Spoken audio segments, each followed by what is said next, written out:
Welcome back to the Next Level You podcast, where we help you build the bridge between your now and your next. I am your host, Mayaria Johnson, joined by my co-host, co-visionary, and mother, Dr. Miriam Johnson. Greetings, everyone. Thank you for joining us. Today, we are exploring the letter E.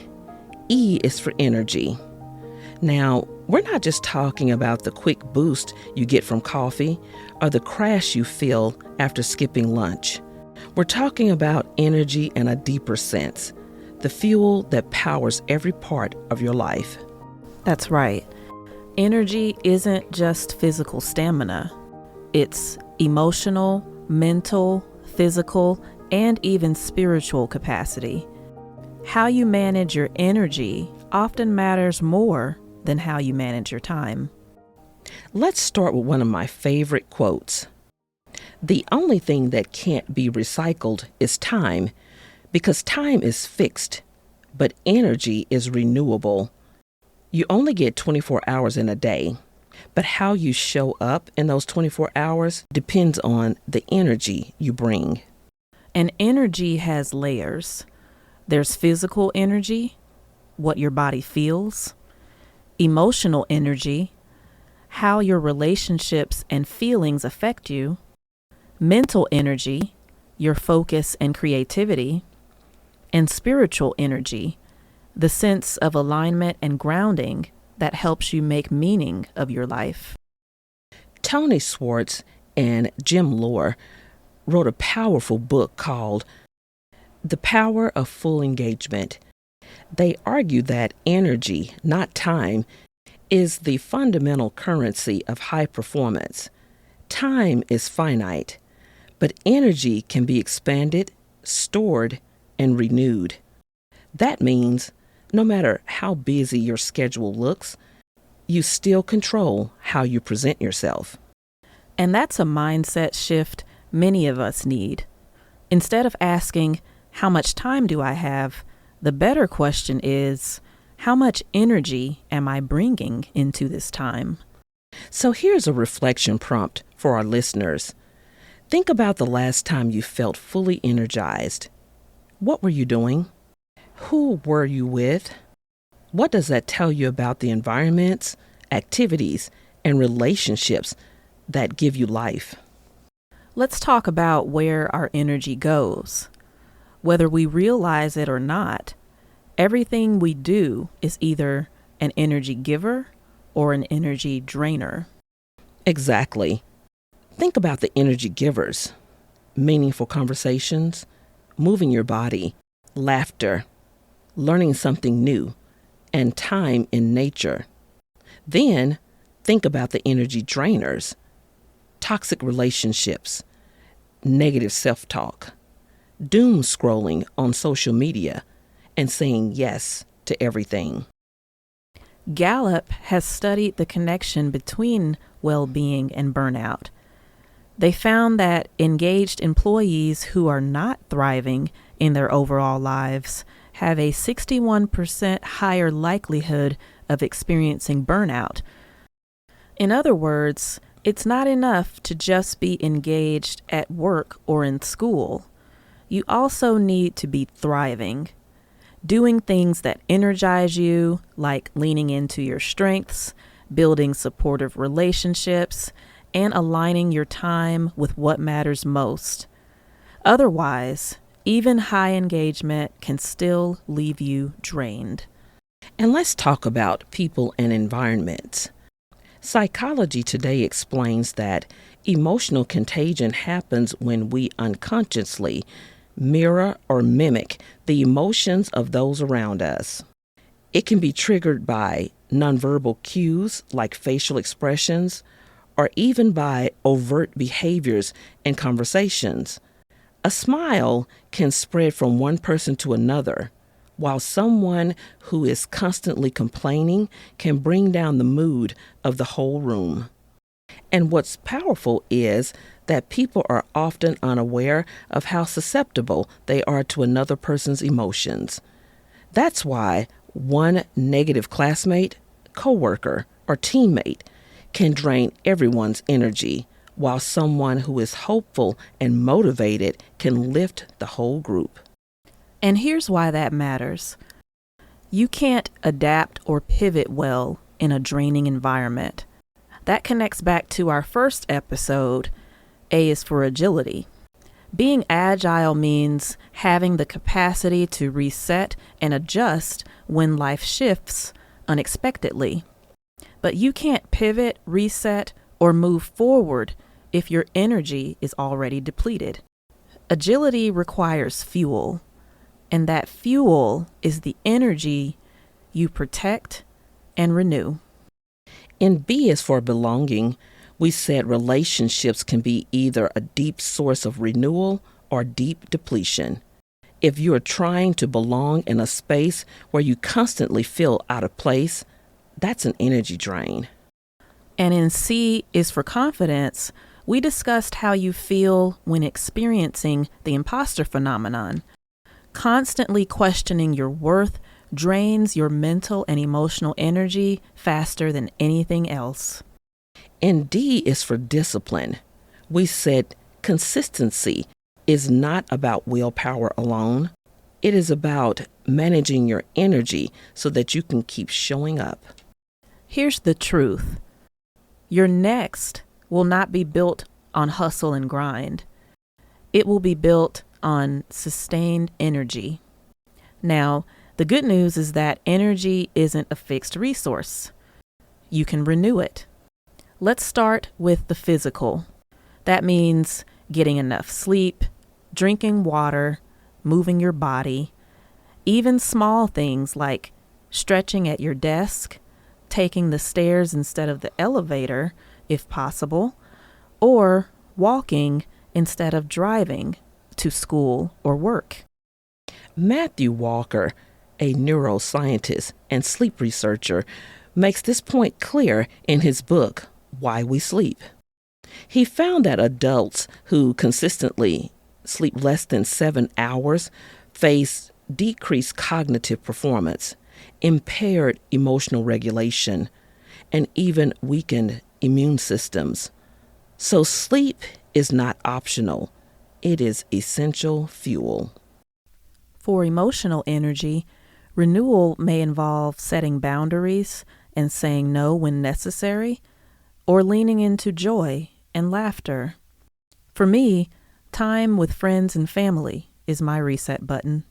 Another powerful tool comes from Dr. Herbert Benson's work at Harvard Medical School.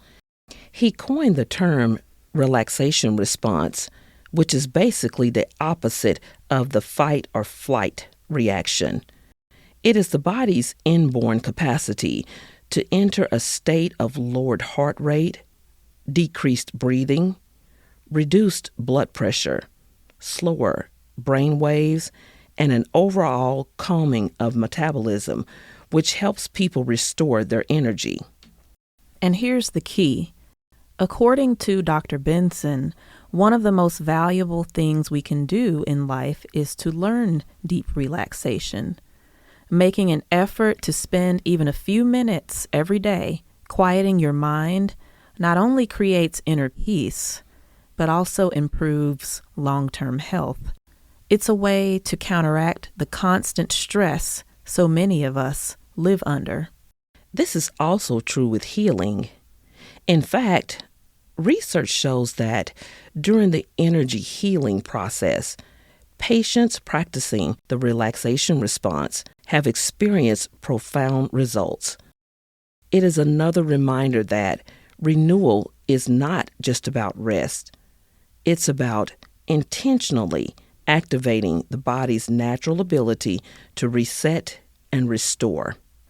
For mental energy, breaks are key.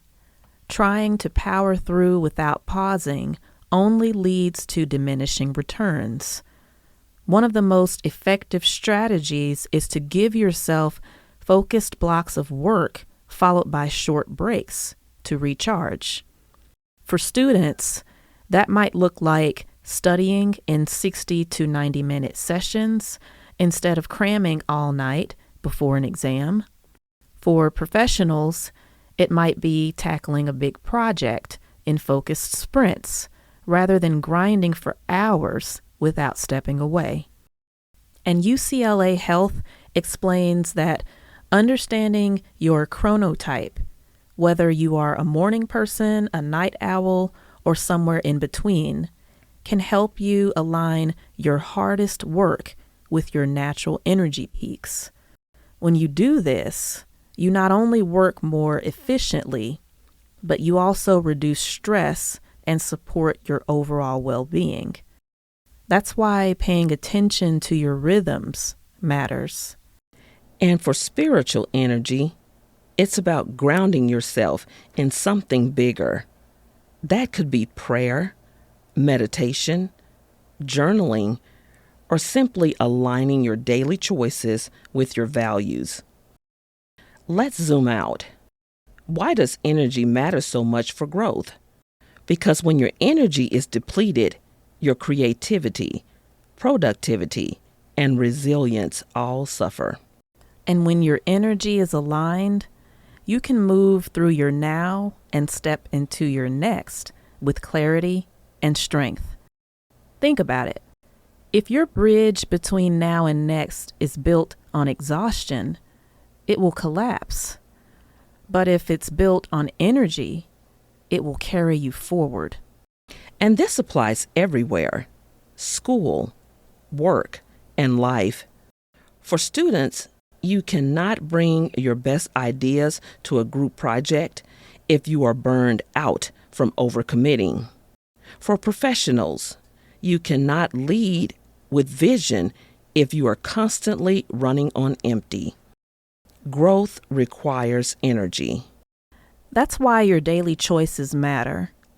Choosing rest, setting boundaries, fueling your body, protecting your mental space, all of those decisions add up.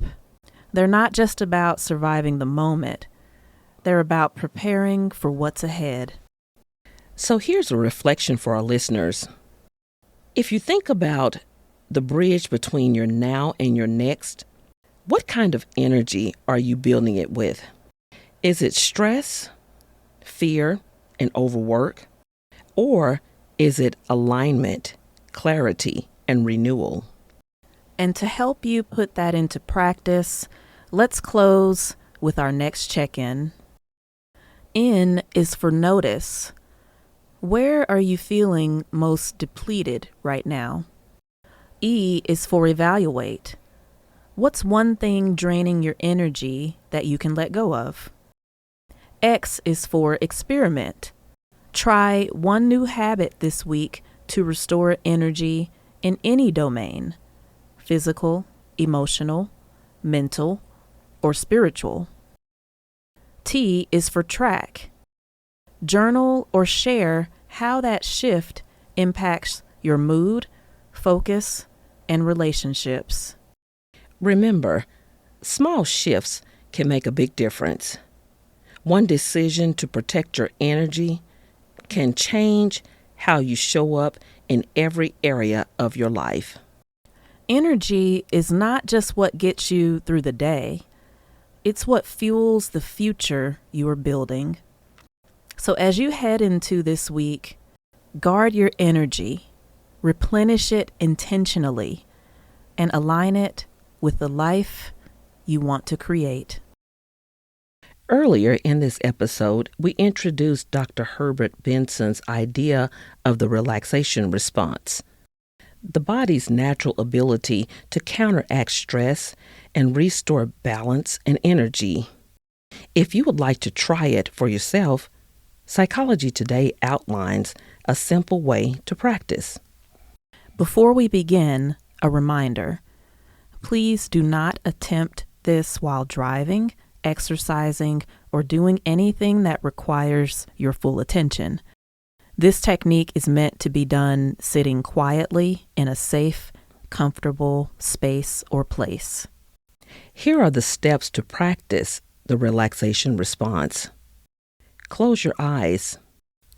Relax all of your muscles, starting from your feet and working upward to your face. Keep them relaxed.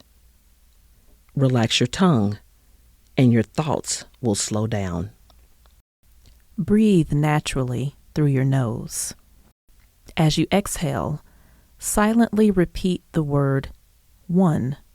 For example, breathe in, then out, and think 1. Continue breathing easily and naturally. Continue for 10 to 20 minutes. You may open your eyes to check the time, but avoid using an alarm.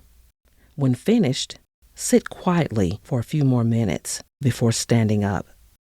Don't worry about how deep your relaxation feels. Keep a passive attitude and let it happen at its own pace.